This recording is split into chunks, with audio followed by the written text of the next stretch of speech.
Welcome back to another technical deep dive here in the debug zone. Today we're tackling a big question and breaking it down with insights from other users.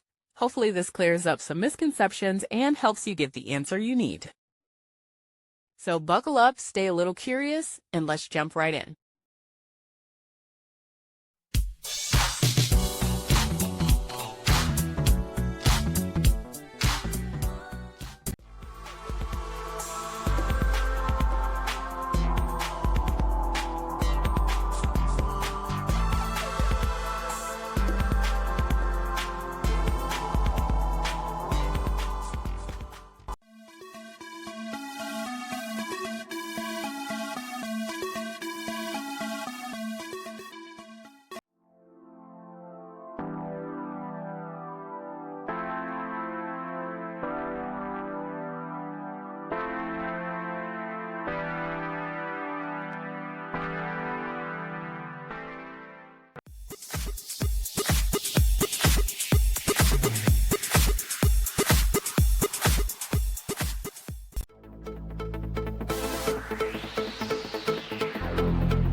And that's a wrap.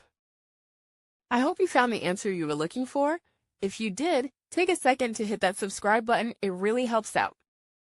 And let me know in the comments which solution worked best for you. See you next time in the debug zone.